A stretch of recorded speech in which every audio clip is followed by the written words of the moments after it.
Hari ini, mari Tuhan, Engkau sendiri yang bukakan kebenaran firman-Mu buat setiap kami Tuhan. Ajari kami Tuhan untuk boleh mengenali-Mu Tuhan. Ajari kami Tuhan untuk boleh mengerti apapun yang Tuhan singkapkan buat setiap kami malam hari ini Tuhan. Roh hikmat wahyu pengertian turun atas setiap kami dalam nama Tuhan Yesus. Haleluya. Amin. Puji Tuhan. Selamat malam. Shalom semuanya. Ya, hari ini kita belajar tentang 7 roh Allah. Ya, 7 roh Allah. Kalau tadi kita barusan bernubuat di Yeskiel 37 ayat 14 dikatakan, aku memberikan rohku ke dalammu sehingga kamu hidup kembali. Aku akan membiarkan kamu tinggal di tanahmu. Artinya di akhir zaman ini kita sangat perlu roh Tuhan. Amin. Kita sangat perlu roh kudus. Kita sangat perlu roh Allah.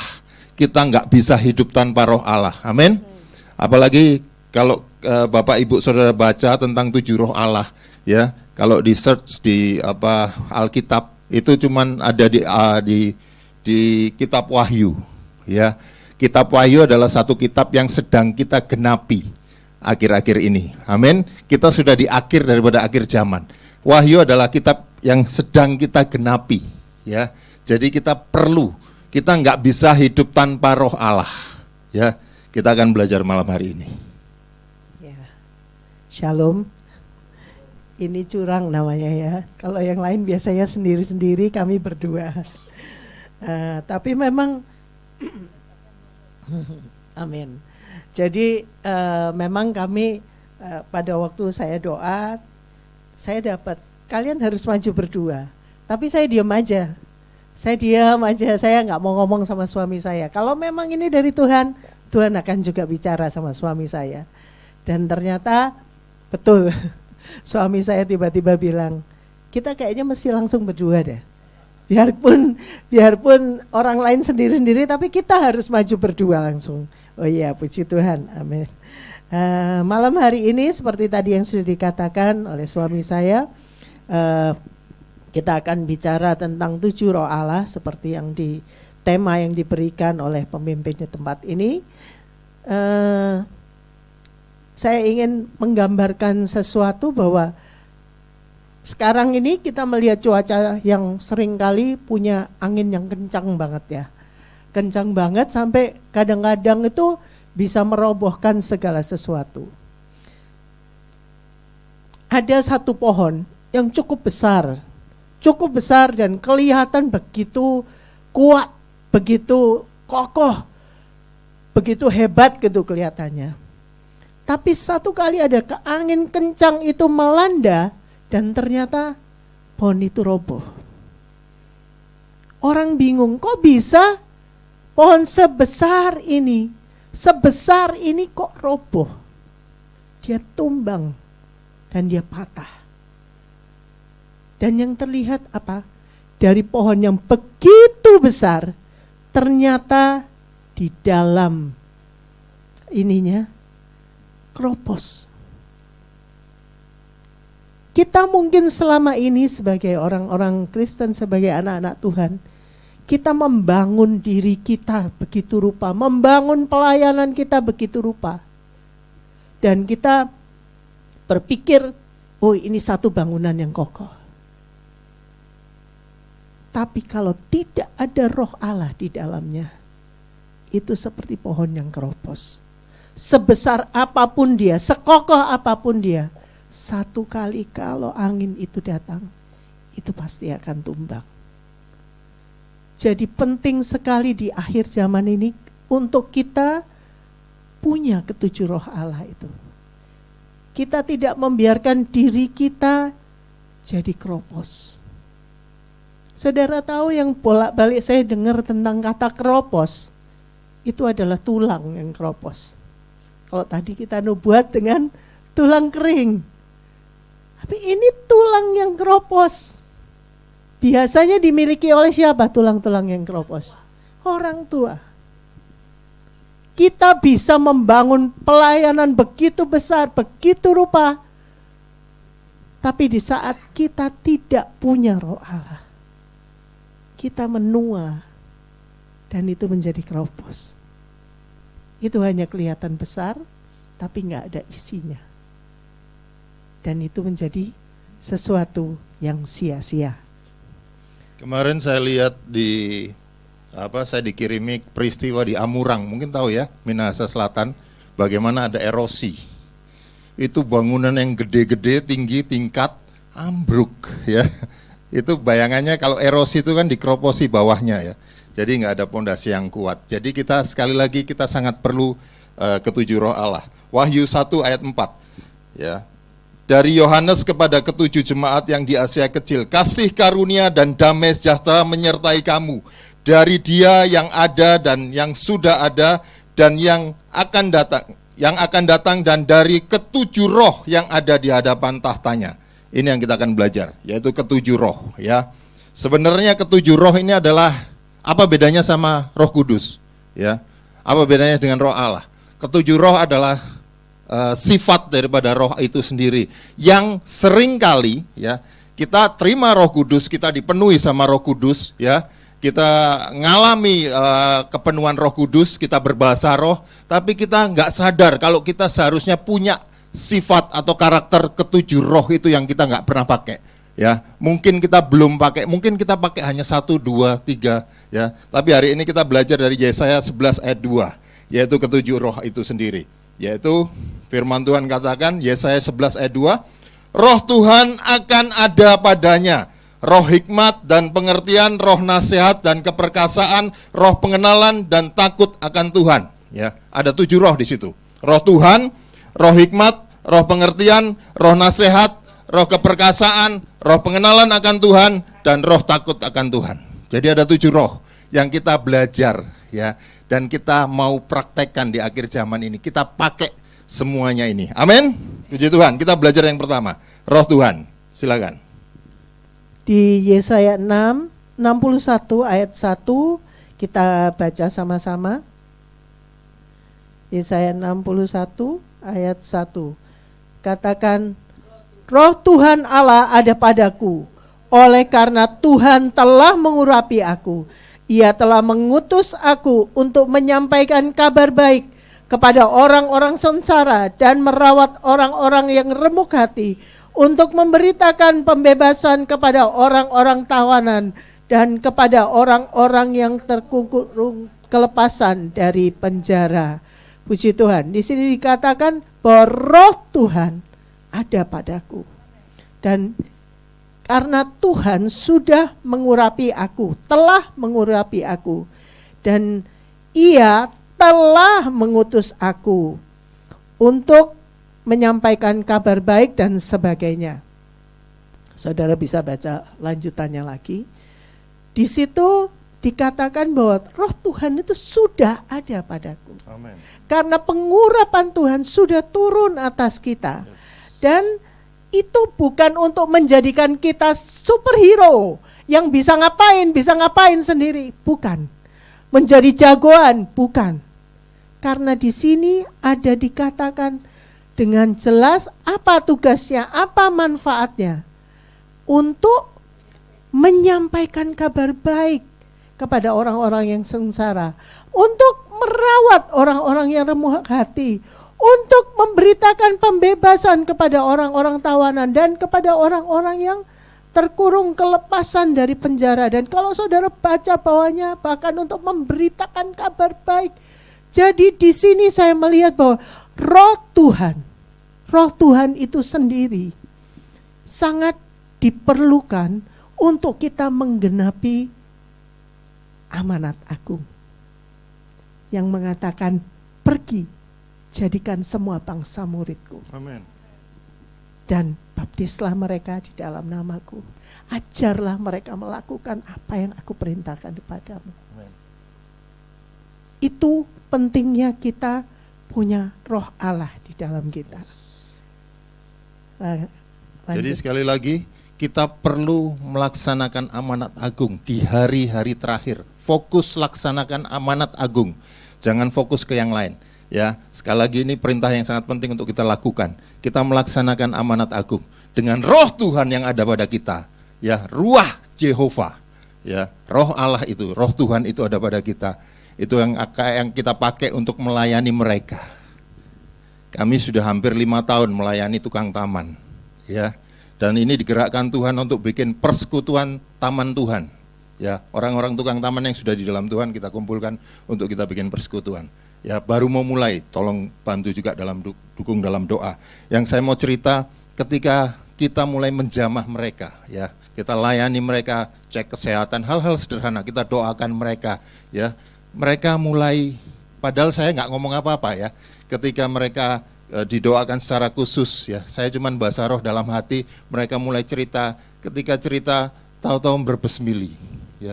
Nangis-nangis sendiri, cerita-cerita sendiri, nangis-nangis sendiri, ya. Ini kalau nggak roh Tuhan yang menjamah dia, ya. Kita ini cuman alatnya, kita ini cuma 0,0001%, ya, 9,99% dari Tuhan. Kita cuman sediakan diri kita. Saya belum ngomong apa-apa.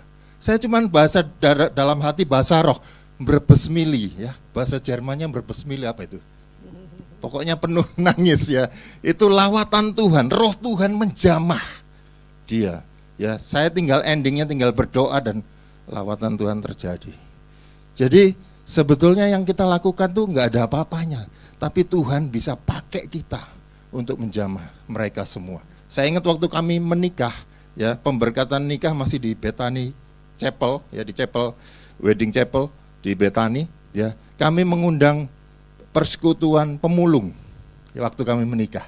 Ya, saya belum mulai dalam pelayanan, Stella duluan pelayanan dan dia undang itu. Tukang becak diundang untuk memberkati mereka supaya mereka dengar firman Tuhan. Ya, kemarin Stella ulang tahun, ayo kita undang lagi. Kita undang orang-orang supaya mereka dengar firman Tuhan. Itu yang penting, fokus amanat agung yang harus kita lakukan. Amin. Semua sepakat? Kita masuk yang kedua supaya nggak terlalu lama. Ya, karena masih ada 7, yaitu roh hikmat, ruah kokmah, kokwa, ya, cokma, ya, yaitu kebijaksanaan, ya, keterampilan atau skillful, kecerdasan ilahi, ya. Ini perlu kita punyai hikmat Tuhan, betul? Kita sangat perlu untuk kita punya hikmat Tuhan. Kami waktu memulai Komsel Taman, kami nyebutnya Komsel Taman, ya. Gimana caranya ngundang mereka waktu istirahat bisa makan bareng, ya. Caranya minta hikmat Tuhan. Waktu itu saya ingat, wah, kita mesti ada acara ini. Siapa yang ulang tahun? Nggak ada yang ulang tahun. Oh, anak saya, sebulan yang lalu ulang tahun. Sebulan yang lalu ulang tahun. Sudah tidak apa-apa lah, kita bikin ulang tahun anak saya. Ya, saya ingat anak yang pertama Jeremy waktu itu. Kita pertama, ayo kita undang mereka untuk datang. Ulang tahun anak saya. Hikmat Tuhan. Ya, mereka datang. Kita bagi makan, saya sharing, wah, anak saya ulang tahun, ya. Kita bersyukur tentang Tuhan. Mulai sharing firman Tuhan. Dan itu terjadi terus sampai 5 tahun. Ya, sampai 5 tahun mereka diberkati. Ya, mungkin mereka terima Yesus nggak banyak, ya. Cuman 1 orang. Ya, mungkin. Oh, ada lagi. Oh ya, ya, satu lagi kemarin. Ya, di timur, Bu, ya. Di timur juga ada 1 orang yang terima Yesus. Nggak banyak, tapi yang penting bukan itu, ya. Yang penting mereka mengalami Tuhan dalam hidup mereka. Agamanya boleh sepupu kita, tapi kalau mereka ngalami Tuhan. Satu kali kita pernah sharing aja, ya, kita dengar mereka cerita-cerita, mereka kesaksian luar biasa. Pak, saya dengar Bapak dulu ngomong tentang ini kan, wes pokoknya bersyukur aja, wes pokoknya jaga hati. Ya, tak praktek no, Pak. Ketika saya nggak punya uang, saya bersyukur aja. Tahu-tahu, meskipun kebutuhannya banyak, tahu-tahu ada yang berkati saya. Ya masih kurang, tapi bersyukur terus. Ya, tahu-tahu ada yang berkati lagi. Jadi mereka praktek firman Tuhan, mereka ngalami Tuhan. Ya, jadi hikmat sangat perlu, ya, untuk kita mengerti. Salomo, ya, ketika Salomo berdoa, ketika Tuhan datang, apa yang kamu minta? Ya, hikmat dan pengertian. Ya, roh pengertian itu yang ketiga yang kita akan belajar. Tapi dia minta 2 hal ini. Karena engkau meminta 2 hal itu, maka semuanya ditambahkan, kekayaan, ya, kemakmuran, ya, semua diberikan kepada Salomo. Dan dikatakan di Salomo, ya, saya bacakan 1 ayat, ya, 2 Tawaris 1 ayat 12, maka kebijaksanaan dan pengertian itu diberikan kepadamu, selain itu aku, kata Tuhan, Aku berikan kepadamu kekayaan, harta benda, dan kemuliaan, sebagaimana belum pernah ada pada raja-raja sebelum engkau, dan tidak akan ada pada raja-raja sesudah engkau. Wow, hanya Salomo yang punya hikmat kayak gitu. Raja yang lain gak ada. Ini luar biasa sekali. Ya, case pertama kita tahu, waktu dua ibu punya anak baby, yang satu ketindihan mati, ya, yang bayinya mati ditukar sama yang hidup. Terus berantem mereka, oh itu bayiku, ini bukan bayimu. Terus bawa ke Salomo kan. Oke, kasih hikmat Tuhan, ambil pedang. Supaya adil kita bagi dua. Oke, separuh-separuh, oke? Gitu. Hikmat Tuhan. Karena ibunya sayang, ibunya bilang, enggak, sudah, buat dia saja. Karena itu anak kandungnya. Salomo langsung tahu, itu ibunya. Hikmat Tuhan, kita sangat perlu dalam pekerjaan. Ya, dalam studi kita perlu hikmat, dalam pelayanan kita perlu hikmat. Waktu kita melayani mama saya sebelum dipanggil pulang, gimana? Waktu itu sebelum mamanya Pak Andrianto dipanggil pulang, kami selama ini berusaha mengajak mama untuk ke gereja. Tapi mama karena umurnya sudah cukup tua, sudah 85 waktu itu, mama gak berani. Jadi dalam 2 tahun itu gak pernah ke gereja. Kami sedih, karena kami tahu online pun rasanya juga gak dilakukan. Baca firman apalagi. Lalu kami berdoa, Tuhan bagaimana kami bisa bawa mama ke gereja. Dan tiba-tiba diberi hikmat. Kalau mama tidak bisa kamu bawa ke gereja, bawa gereja ke rumahmu. Kami baru kaget. Oh iya Tuhan. Lalu kami minta hikmat lagi. Tuhan, gimana caranya bawa gereja ke rumah? Ada acara apa yang membuat kami bisa membawa mama untuk ibadah di rumah? Akhirnya diingetin, mau Natal. Oh iya, kita punya alasan kita Natalan di rumah, kita adakan ibadah. Dan mama datang dan begitu senang. Sebetulnya sebelum itu kami sudah terima di dalam hati bahwa Tuhan bilang, kalian akan berkejaran dengan waktu untuk orang tua kalian. Waktunya tidak akan lama, dan itu sudah di sekitar November. Jadi Desember itu kami mengusahakan sampai akhirnya kami bisa bikin ibadah di rumah. Lalu sudah ibadah di rumah, mama senang sekali karena terima firman Tuhan, memuji Tuhan, ada videonya. Wah, senang banget. Lalu kami mulai bingung lagi, Tuhan, alasan apa lagi Tuhan mau ngajak mama ibadah? Nggak ada alasannya, gimana? Terus diingetin, tahun baru. Oh iya, tahun baru. Mama, kita 1 Januari kita ibadah ya, Ma. Ini ibadah tahun baru. Oke, katanya mama. Tapi kali ini enggak di rumah saya. Enggak di rumah orang tua saya dulu. Rumah orang tua saya di Nginden. Enggak di Nginden, mama. Kita adakan di rumahnya mama di Perak. Oke, katanya mama. Dan yang lebih indah lagi, pada saat kita ngadakan itu, bapaknya Pak Andrianto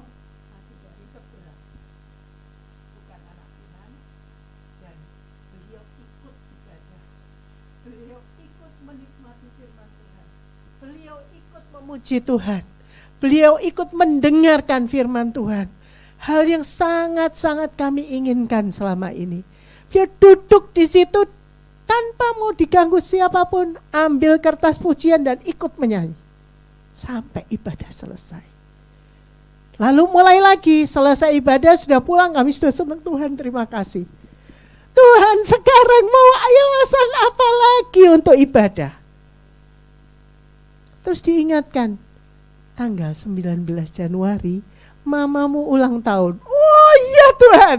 Lalu kami bikin ibadah lagi, yang ketiga kalinya. Dan waktu itu mama bapak ikut semua, dan lalu selesai di bulan kedua, bulan Februari, kami alasan apalagi kami minta hikmat, dan hikmat itu turun. Maunya Valentine, tapi hari itu entah kenapa kita bisa bilang, kita cuma pengen ngajak mama ibadah. Dan waktu itu kakaknya mulai menentang, jangan, nggak boleh. Orang lagi COVID naik, kalian mau kumpul-kumpul katanya. Tapi ternyata kami tetap berkumpul.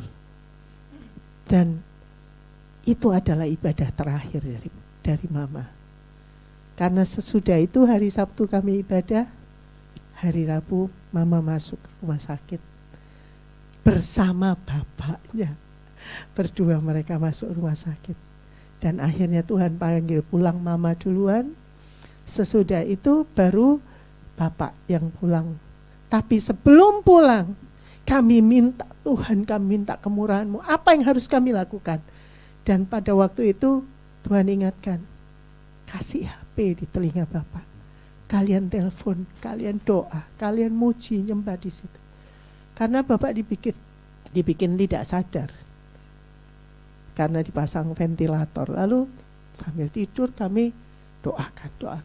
Satu kali kami dengar dibilang tensinya drop banget. Waduh, kami pikir ini sudah terakhir ini. Lalu kami minta lagi, suster tolong taruh telepon lagi di telinganya. Dan tensinya yang drop itu kami doa, kami ajak Bapak, ayo kami pimpin terima Yesus. Kami memang nggak bisa dengar jawabannya, kami nggak bisa lihat reaksinya bagaimana.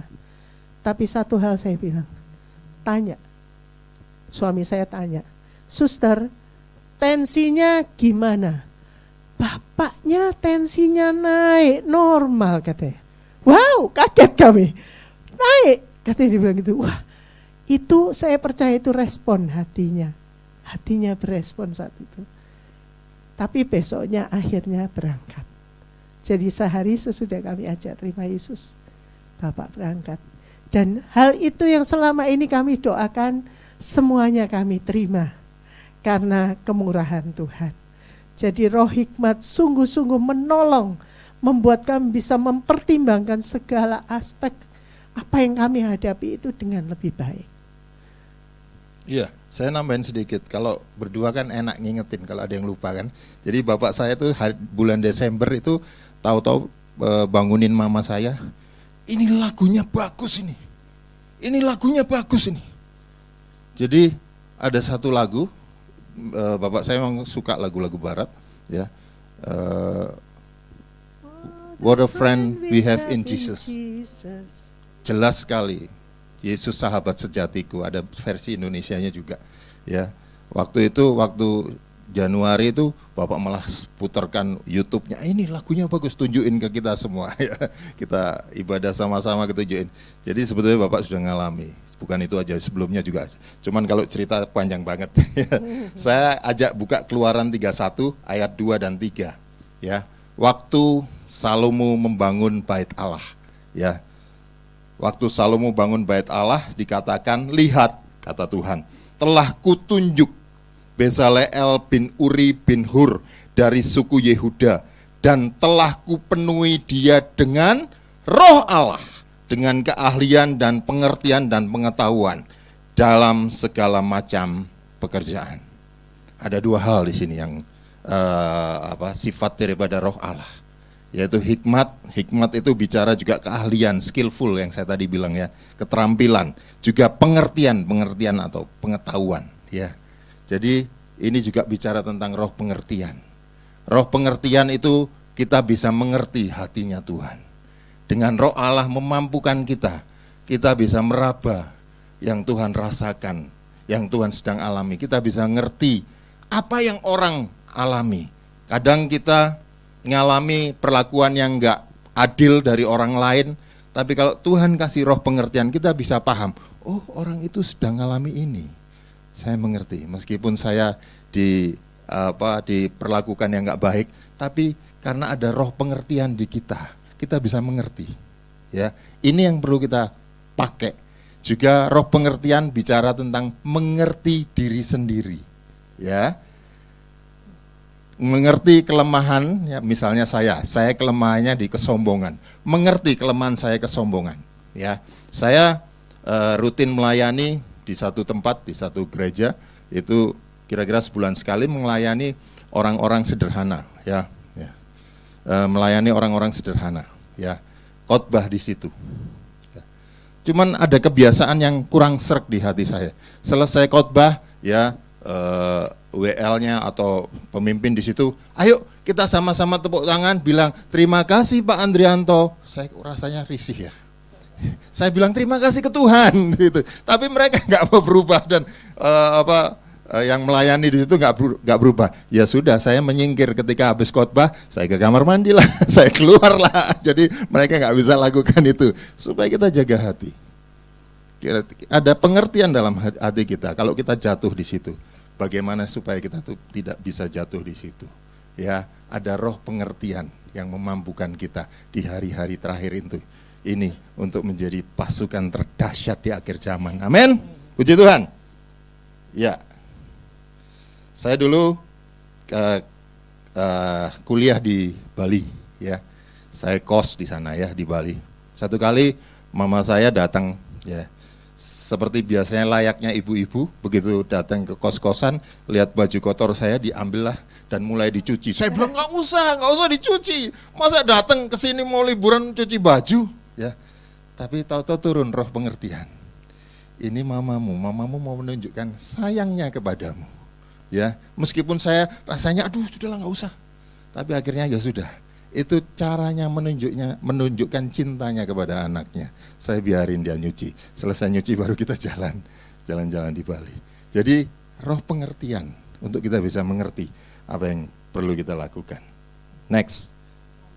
Yang berikutnya adalah roh nasihat atau bahasa ininya ruach etzach.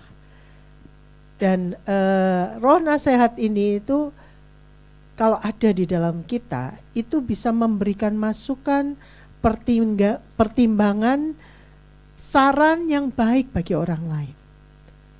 Jadi pada waktu itu, satu kali, contoh ya dari roh nasihat ini, salah satu dari anggota keluarga yang sudah berkeluarga, suami istri ini mengalami keretakan, saudara kami. Salah satu dari anggota di keluarga. Dan mereka mengalami keretakan karena si suami terlibat narkoba dan sampai akhirnya ditahan, dan yang istri merasa kok sendirian hidupnya, jadi kan kok aku harus nanggung sendiri. Dia juga kesal gitu. Dan ada orang yang mendekati. Dan mulailah rumah tangga itu akhirnya pada waktu suaminya keluar, rumah tangga itu mulai retak. Dan di saat mereka lagi rame-ramenya, mereka tanya sama keluarga besar, gimana nih? Aku nggak mau lagi nerusin sama suamiku, yang istri bilang gitu. Sementara suaminya nggak kepengen melepaskan. Dan keluarga karena melihat si istri kasihan, dan mereka bilang, emangnya yang satunya yang cowok itu gimana? Baik sekali, gini. Terus gimana lagi? Sementara saya ini ada enggak jauh dari tempat itu. Saya dengerin, dengan hati saya sakit sekali, Tuhan. Masa mereka harus pisah? Aku nggak mau Tuhan. Lalu tiba-tiba Tuhan mendorong saya untuk maju dan ngomong sama mereka. Karena semua pada seperti mendukung, karena sudah nggak senang sama si suami ini yang tingkahnya nggak karuan gitu menurut mereka. Lalu saya datang dan Tuhan berikan hikmat, Tuhan berikan nasihat. Tanya, kalian sudah menikah berapa lama? 17 tahun. 17 tahun, itu bukan waktu yang singkat, saya bilang. Apakah kamu akan buang waktu 17 tahun itu dengan satu kali buang, sudah selesai. Kamu gak pikir tentang anak-anakmu. Pernikahan itu bukan tentang enak gak enak, bukan tentang kamu bahagia atau tidak. Pernikahan itu sesuatu yang harus kamu perjuangkan. Pada saat saya ngomong gitu, padahal di situ ada banyak orang yang lebih tua dari saya. Tapi semua ngomongnya lain. Dan waktu saya ngomong gitu saya ngerasakan bahwa nasihat itu diterima. Saya merasakan bahwa ini nasihat dari Tuhan.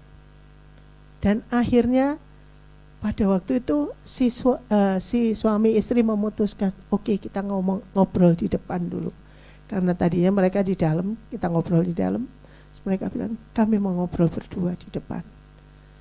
Dan suami saya bilang, oke, kalian ngobrol di depan, saya akan doa di kamar. Sampai kalian selesai. Dan ternyata waktu mereka akhirnya lama mereka ngomong sampai malam. Sampai malam banget. Dan mereka akhirnya kembali ke ruang tengah. Suami saya keluar dari kamar. Mereka cuma bilang, boleh enggak pinjam kunci mobil, kami mau makan di luar berdua. Jadi saya, hore gitu, saya senang sekali. Ternyata nasihat itu sungguh-sungguh bermanfaat, berguna, dan mengutuhkan kembali hubungan yang retak itu. Amsal 25 ayat 11.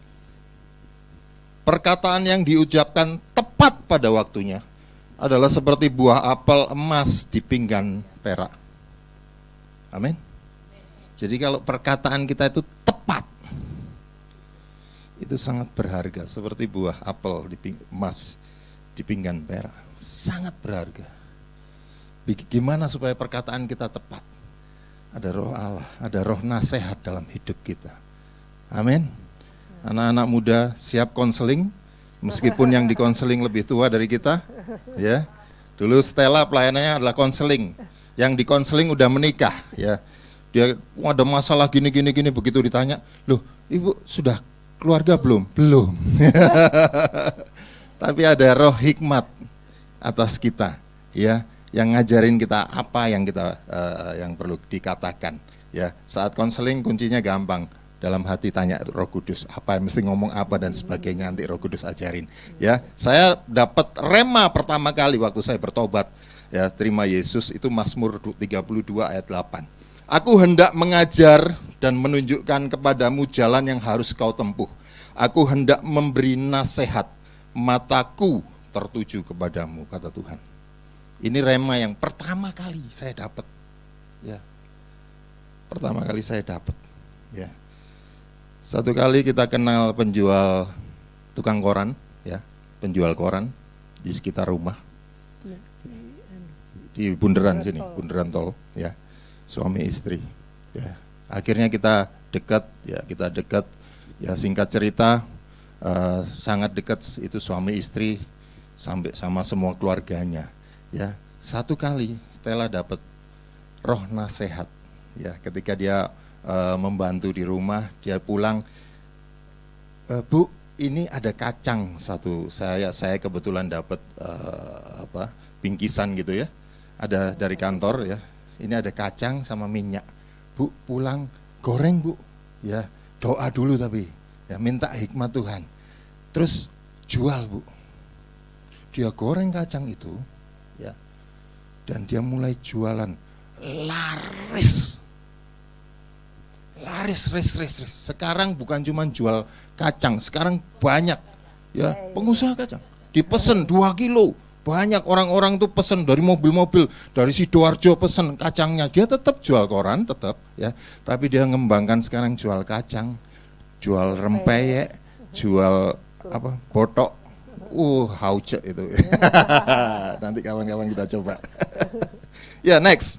Yang berikutnya adalah roh keperkasaan. Ya, ruah geburau, ya, itu bicara tentang kekuatan, kemenangan, penguasaan, ya, keberanian, ya, keberanian juga, ya. Jadi Mika pernah ngomong di Mika 3 ayat 8 firman-Nya, tetapi aku ini penuh dengan kekuatan, dengan roh Tuhan, dengan keadilan dan keperkasaan, untuk memberitakan kepada Yakub pelanggarannya dan kepada Israel dosanya. Keperkasaan juga bicara kita menyatakan kebenaran kalau ada ketidakbenaran, ya, menyatakan dosa seseorang, itu juga keperkasaan, keberanian, ya. Satu kali di kantor saya, ya, saya masih baru-baru, ya, pada saat itu ada beberapa orang dinas keluar kota. Ternyata ada satu yang nggak bisa berangkat, tapi karena sudah diurus sehingga uangnya keluar. Ya, akhirnya diputuskan uang untuk perjalanan dinas ini dibagi satu tim. Saya bilang ada yang aneh ini, nggak boleh seharusnya. Kalau nggak jadi berangkat kan uangnya harus kembali ke perusahaan. Ya, saya bilang saya nggak mau terima uang itu. Wah kamu tuh ini sama-sama, nggak ada yang ngomong, nggak ada yang tahu. Nggak, saya nggak mau terima. Tuhan tahu. Ya. Akhirnya mereka akhirnya menyerah, ya mereka bagi-bagi sendiri. Saya nggak tahu, yang penting saya nggak lakukan itu. Saya bilang ini nggak benar. Ya, jadi seperti itu. Ya, satu kali saya juga dikerja di kontraktor, ya mandornya tahu-tahu subkon saya tahu-tahu ngasih amplopan. Ini buat Pak Andrianto. Buat saya, kenapa Pak? Ya nggak apa-apa Pak, buat Bapak aja. Oke, saya terima. Ya, saya terima tapi saya nggak buka. Saya cek dia kerja apa, ya dia subkon bagian pengecatan apartemen, ya seluruh. Dan saya lihat pengecekan speknya harus 2 kali ngecat ya. Setelah 1 kali 2 kali. Ya saya tanya, loh itu kok cuma 1 kali? Di apa ngecatnya? Loh enggak 2 kali Pak, enggak saya tahu itu cuma 1. Ayo kerjakan lagi 1 kali.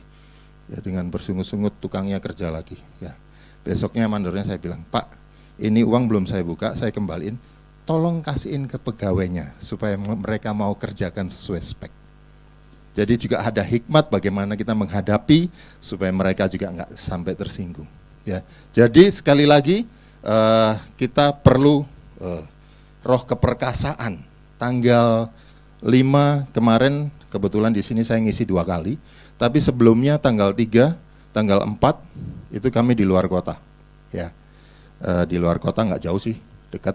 Kami merayakan ulang tahun, ya ulang tahun istri saya. Waktu itu kami ngajak semua keluarga datang ke situ. Ya, paginya kami tetap doa pagi. Biasanya kalau kami dekat-dekat itu kami tetap turun ke Surabaya untuk doa pagi. Ya, jadi bolak-balik. Sabtunya pun kami tetap doa pagi, turun lagi, naik lagi. Ya, kami ngadakan ibadah waktu itu sama keluarga online dan sebagainya. Ini sudah cukup melelahkan. 3, 4 di luar kota. Tanggal 4 sore kami mengadakan yang tadi saya bilang. Ya, mumpung ulang tahun istri saya, ngundang tukang taman juga. 4 sore kami dari luar kota langsung acara. Ya, acara ibadah, ya, ibadah juga supaya mereka juga diberkati. Kemudian tanggal 5 khotbah di sini, ya. Pagi, sore. Setelah sore saya harusnya ada meeting, ya, di gereja. Ya. Tapi nggak tahu gimana waktu setelah khotbah saya pulang antar anak-anak, saya ketiduran sambil duduk, ya, saking capeknya. Saya pikir sudah 50 ke atas, tenaganya juga terbatas. Tapi Tuhan mampukan, Tuhan beri keperkasaan untuk bolak-balik, untuk tetap melakukan firman Tuhan segala sesuatunya. Ya kadang waktunya mepet, ya Tuhan kasih hikmat, Tuhan kasih roh keperkasaan untuk kita bisa menjalani itu semua. Ya, dan Tuhan beri kekuatan ekstra untuk bisa melakukan itu. Roh keperkasaan ini sebetulnya bukan hanya bicara tentang kekuatan ya, tetapi salah satunya yang saya temukan adalah roh keperkasaan ini adalah di saat kita tidak memanjakan perasaan kita, di saat kita tidak mudah mengasihani diri. Pada waktu itulah kita mendapatkan roh keperkasaan dari Tuhan. Di saat kita terima begitu banyak tugas begini, begitu terima begitu banyak tanggung jawab yang rasanya membuat kita exhausted, habis sudah tenaganya. Tapi saat itu kita enggak membiarkan ada bisikan yang bilang, aduh kasihannya kamu ya, kamu sendirian yang ngerjain, semua kamu yang ngerjain, bebannya ada di kamu semua, kasihan kamu ya. Kamu layak dapat istirahat mestinya. Di saat kita mulai dengarkan itu, kita enggak akan lagi perkasa. Kita akan mulai melemah. Kita akan mulai kehilangan kekuatan. Karena itu untuk tetap perkasa, kita tidak boleh memanjakan perasaan kita. Kita tidak boleh sedikit-sedikit kasihan sama diri kita. Diri kita ini harus diajar, harus dididik supaya jadi perkasa, jadi kuat. Bahkan Yosua pun Dikatakan, kuatkan dan teguhkanlah hatimu. Jangan takut, jangan tawar hati. Harus kuat, harus kuat. Jangan jadi lemah. Itulah roh keperkasaan. Dan yang berikutnya kita akan belajar, yaitu yang keenam adalah roh pengenalan akan Tuhan. Ruah da'at, ya, salah jawab ininya. Ya, ini berbicara tentang pengetahuan, tapi bukan sekedar pengetahuan, tapi mengenal. Saudara boleh tahu Bapak Jokowi. Oh iya, namanya Pak Jokowi, lahir 21 Juni, sukaannya pakai baju putih. Saudara tahu, tapi apa saudara kenal? Enggak. Sama dengan Tuhan juga seperti itu. Jangan sampai kita cuman penuh dengan pengetahuan. Oh, nama-nama Allah itu seperti ini. Tapi kita tidak pernah mengenal pribadinya. Di dalam pengenalan ini, kalau di Hosea 4 ayat 6, umatku binasa karena tidak mengenal Allah. Karena engkaulah yang menolak pengenalan itu, maka aku menolak engkau menjadi imamku. Dan karena engkau melupakan pengajaran Allahmu, maka aku juga akan melupakan anak-anakmu. Ngeri ya saudara, ngeri banget kalau kita gak mengenal Tuhan itu seperti itu. Bisa binasa saudara. Kita gak bisa bilang bahwa aku sudah khatam Alkitab berapa, 50 kali mungkin. Tapi kalau tidak mengenal Tuhan, tidak ada roh pengenalan, itu akan sia-sia.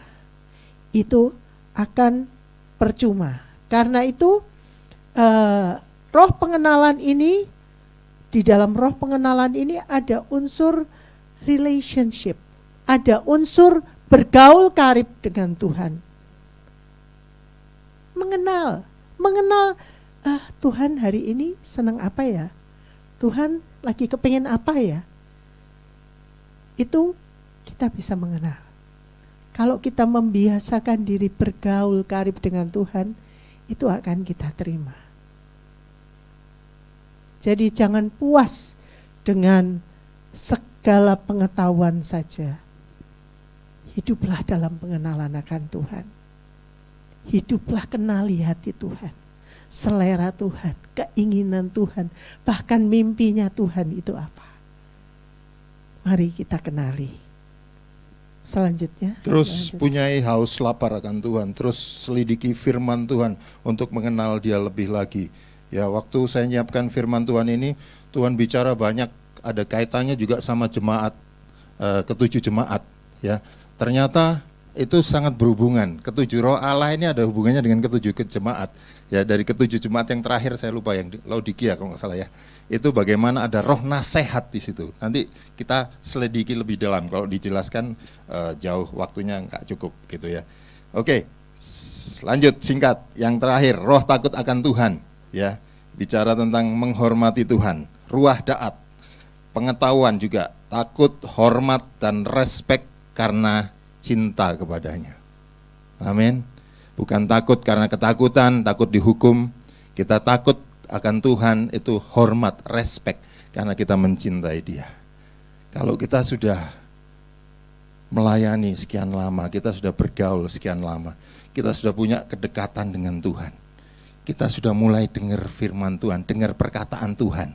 Ya, kalau mau lakukan dosa itu eman, betul apa enggak? Eman ya, rasanya sudah dekat sama Tuhan, sudah ngerasain Tuhan, kok lakukan dosa, nggak enak nanti dosa jadi apa?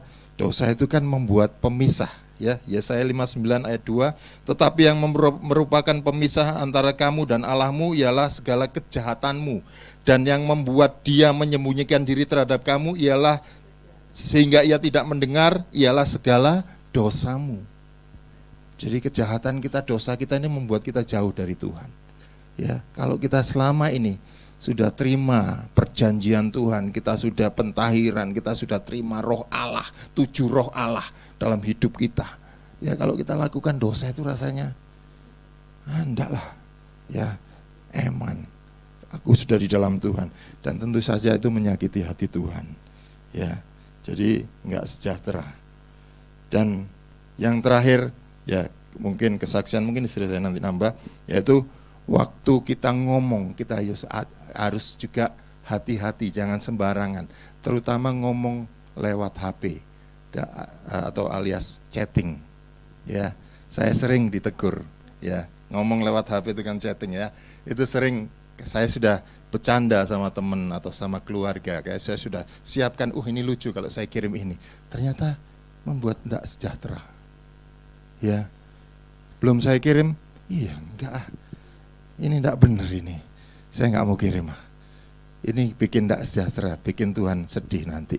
Jadi even chat saat bercanda lewat chatting itu juga harus hati-hati, jaga hatinya Tuhan untuk kita betul-betul punya roh takut akan Tuhan. Oke, saya pikir sampai di situ. Yang jelas, yang terakhir, ayat yang terakhir, 2 yang terakhir ya.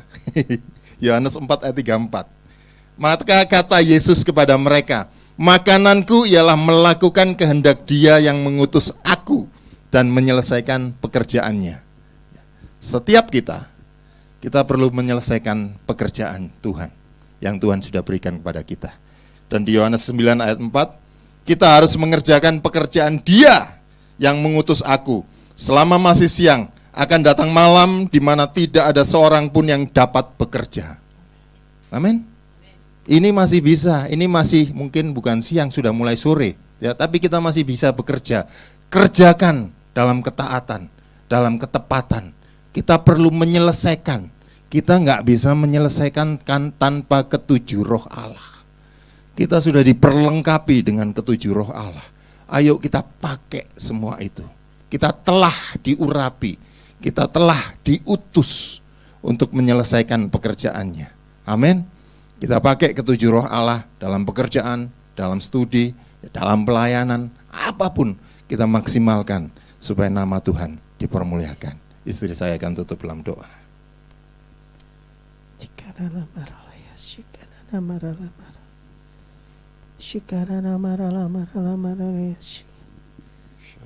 Terima kasih Tuhan untuk ke-7 roh Allah yang sudah Engkau berikan pada kami. Ampuni kalau selama ini kami tidak mengerti, kami tidak tahu bagaimana kami harus bersikap, bagaimana kami harus bertindak bersama dengan Roh-Mu Tuhan. Bahkan kami seringkali menggunakan kemampuan kami sendiri Tuhan. Kami menggunakan akal budi kami yang sangat terbatas ini. Kami mengandalkan pengalaman kami Tuhan. Kami mengandalkan hikmat manusia kami Tuhan. Kami tahu Tuhan, Engkau menyediakan Roh-Mu bagi kami. Karena Engkau ingin kami menggenapi setiap rencana-Mu Tuhan atas kami. Karena Engkau mengingini Tuhan supaya amanat agung-Mu terlaksana Tuhan. Mari Tuhan, malam hari ini Tuhan, kami mau buang segala hikmat manusia kami Tuhan. Kami mau buang segala kebodohan kami Tuhan. Kami mau buang segala kebebalan kami Tuhan. Kami mau buang segala kesombongan kami Tuhan. Kami perlu Roh-Mu Tuhan. Kami perlu tuntunan-Mu lebih dari apapun juga Tuhan. Kami perlu bimbingan-Mu, kami perlu nasihat-Mu Tuhan. Mari Tuhan, mari Tuhan. Bicara terus di dalam hati kami Tuhan. Bahwa kami mengenal-Mu. Bahwa kami dekat, karib dengan-Mu Tuhan. Dan bahwa kami Tuhan terus taat kepada Roh-Mu. Terima kasih Bapa, terima kasih kami tidak mau menjadi pohon yang keropos di dalamnya. Kami mau penuh dengan Roh-Mu terus Tuhan. Makin lama makin penuh dengan Roh-Mu. Makin lama bahkan setiap sel di tubuh kami Tuhan dipenuhi oleh Roh-Mu sendiri. Terima kasih Tuhan, terima kasih. Terus taruhkan kerinduan, kelaparan, kehausan di dalam hati kami akan Engkau, akan Roh-Mu, lebih dari apapun juga. Terpuji nama-Mu Tuhan, di dalam nama Tuhan Yesus kami berdoa. Amin. Amin, puji Tuhan. Tuhan Yesus memberkati. Tuhan memberkati.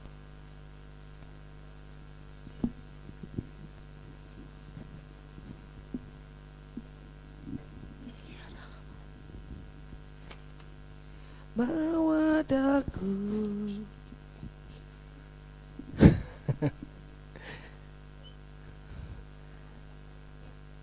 Saudara, kita hari ini dikupas yang begitu rinci dengan kesaksian. Saya percaya hari ini kita diberkati, amin.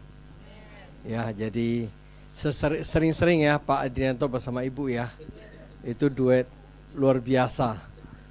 Dia bicara roh keperkasaan. Ketika saya bawa grup, saya ingat itu, roh keperkasaan itu. Mereka bilang, Pak, Bapak udah kepala 6, kami kalah jalan. Kita dari Getsemani jalan kaki ke Bukit Zaitun, naik ke kebangkitan, macam-macam itu. Kita jalan. Mereka kok Pak Wisi gak pernah rasa capek ya? Jam 5 morning kok, Bapak jam 4 udah ini, jam 1 Bapak masih berkeliaran di hotel. Kok gak capek? Memang capek saya. Ya, tapi kita ingin mengajar dari sesi ke sesi, saya sharing terus ke mereka. Kita bayangin dari Golden Gate, kita masuk ke Bethesda, jalan ke Via Dolorosa, masuk ke namanya Garden Tomb. Perjalanan saya lihat 10.000 langkah. Iya loh. Jadi itu roh keperkasaan. Kalau kita kejar Tuhan, Tuhan berikan mampu. Selesai geletak. Ya. Sebuah pujian 1910 diubah. Ya, jadi ubah, saya namanya siapa ya? Sebentar saya lihat ya. Sebentar lari kemana ini? Sebentar. Oke. Bentar saya lihat. 1910 diubahlah seorang namanya apa? Aduh, gak ketemu saya tadi. Tadi saya udah screenshot itu. Oke, saya lihat dulu sebentar.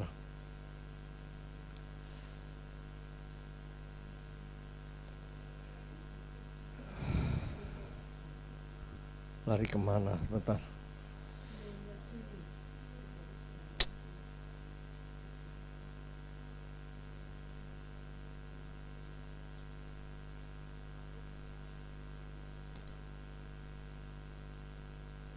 Oleh seorang namanya Daisui Sugitani, menuliskan sebuah lagu menulis ulang dalam bahasa Jepang dengan judul Hoshinoyo.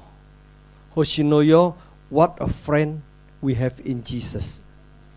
Itu diubah, terus masuk sebuah perbedaan sangat mencolok.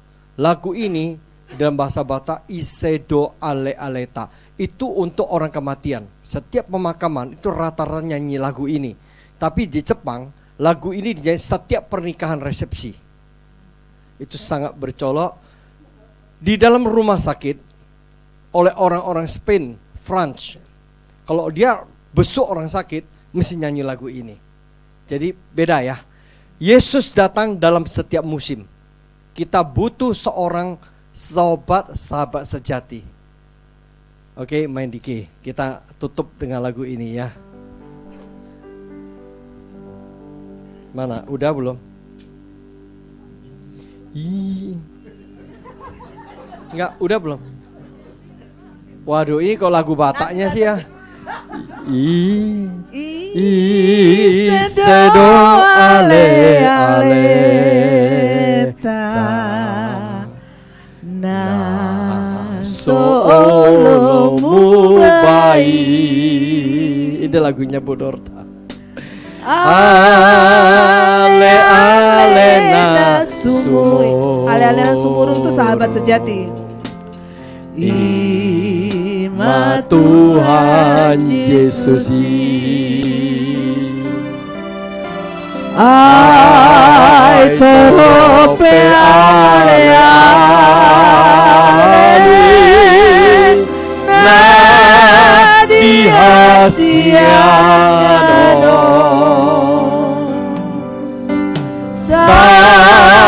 Saluna imajadi molomate dagingo. What a friend we have in Jesus. What a friend we have in Jesus. All our sin, our sin and grief to bear. And what a privilege to carry everything to God, everything to God in prayer. Oh, what peace we open, what peace we open for thee. Oh, what needless pain we bear. Oh, because we do not carry everything to God and pray. Yesus kawan yang sejati, Yesus kawan yang sejati. Bagi kita yang lemah, bagi kita yang lemah, tiap hal boleh dibawa, tiap hal boleh dibawa. Dalam doa padanya, dalam doa padanya. Oh, betapa kita susah, oh, betapa kita susah, percuma berlelah bila kurang pasrah diri dalam doa padanya. Yesus kaulah sahabatku, Yesus kaulah sahabatku dan kawan sejatiku, kawan sejatiku. Yesus kaulah sahabatku dan padanya. Saudara, hari ini kita rekam, nanti kita akan upload ke YouTube, akan jadi berkat banyak orang. Saya tidak pernah, jujur, mendengar sebuah kupasan 7 roh Allah seperti malam ini. Satu hal dengan satu yang begitu lembut, begitu indah. Saudara, patut malam ini kita diberkati Tuhan. Konklusi satu, Yesus sahabat sejati. Kalau engkau punya seorang sahabat sejati, kita mau berkorban, kita mengenal dia dengan baik, kita mau berjalan bersama dia lebih lagi-lagi. Saudara doakan, saya bulan November bawa satu grup 60 orang, sudah close. Kami akan ke 7 gereja di Turki dengan 15 juta, 10 hari, 8 malam. Jalan semuanya, saya desain semua sedemikian detail. Saudara yang pernah ikut saya tahu kalau saya desain itu lengkap. Nanti Januari saya akan desain lengkap, Israel lengkap semua, tidak ada yang skip. Lengkap satu hari bisa 4-5 tempat, lengkap. Masuk ke Mesir, kami akan ke piramid sekali lagi, ya bukan doling. Kalau Tuhan berkati, kita masuk ke Jordan, Petra. Dalam waktu 10 hari selesai. Mereka itu 14 hari, 10 hari. Jadi Januari nanti saya cari harga yang paling murah. Kalau bisa 20 jutaan saya dapat. Kayak kemarin jalan cuma harga 1.800, teman-teman saya kayak ketemu 4 grup. Mereka jual 34 juta, 39 juta, saya hanya 25 juta. Dan dapat bonus 2 hari di Dubai. Saudara doakan Tuhan berikan saya roh keperkasaan. November 60 orang ke 7 gereja. Saya sekarang banyak jadi berkat buat gereja-gereja lain. Ini gereja berbagai gereja. Dari Sabang sampai Merauke. Kemarin saya bawa gerombongan Batak dari Bataknya Medan, Jakarta, Makassar, Papua, Batak semua. Di Bu Dorta dicari. Ya. Jadi itu kalau yang ini Ibu Elizabeth ikut. Jadi 60 orang saya close, sudah tiket sudah nggak ada. Jadi itu grup ya silent, but semua jalan semua Tuhan ya. Oke, kita bangkit berdiri ya. Bapak mengucap syukur bahwa Engkau Bapa yang baik, sangat baik. Engkau panggil kami dari tengah bangsa. Untuk kami boleh tahu kami adalah imamat rajani, bangsa yang kudus, umat kepunyaan Allah sendiri. Engkau memanggil kami dengan sebuah tujuan untuk menceritakan perbuatan-perbuatan yang besar. Engkau memanggil kami menjadi diberkati untuk menjadi berkat. Khususnya pasukan BSB di tempat ini. Engkau memberkati kami, membekali kami agar kami boleh pelayanan keluar, reach out, untuk menjadi terang, untuk menceritakan aja seorang sahabat sejati, bahkan dia korbankan nyawa, bahkan menjadi juru selamat. Itulah lewat kehidupan kami menjadi roti yang terpecah-pecah bagi sesama kami. Terima kasih ya Bapak untuk hamba-Mu, suami istri Pak Adrian Bu Stella yang sudah menjadi berkat malam hari ini. Engkau urapi pakai hidup mereka menjadi roti yang terpecah-pecah. Biarlah mereka sebagai roti yang hidup ini boleh dibagikan ke semua orang, menjadi berkat untuk kemuliaan memperlebar kerajaan-Mu. Terpuji Engkau Bapa, berkati setiap kami yang hadir malam hari ini. Kami sebentar akan berpisah satu dengan yang lain. Kami mau angkat kedua tangan kami. Biarlah kasih anugerah daripada Allah Bapa yang berlimpah-limpah terus melimpahi kehidupan kami. Kami akan pulang membawa penyertaan yang sempurna, Yesus Kristus sebagai roti hidup itu, yang akan diimpartasikan kasih dari surga menyatu bersama kami, sehingga dunia melihat kami berbeda karena ada kasih Kristus ada di dalam hidup kami. Kami akan pulang Tuhan dengan penyertaan pimpinan Roh Kudus-Mu yang menuntun kami dari sebuah iman kepada iman, dari sebuah kemuliaan kepada kemuliaan yang gilang gemilang yang Tuhan berikan kepada kami. Roh Kudus yang memampukan kami berjalan, terus melangkah, bahkan terbang bersama sayap anugerah-Mu. Kami pulang dari tempat ini dengan sebuah sukacita damai sejahtera yang kami bawa pulang ke rumah masing-masing. Hanya di dalam nama Tuhan Yesus kami mengucap syukur, kami sudah berdoa. Haleluya. Sama-sama katakan amin. Terima kasih, Tuhan Yesus berkati.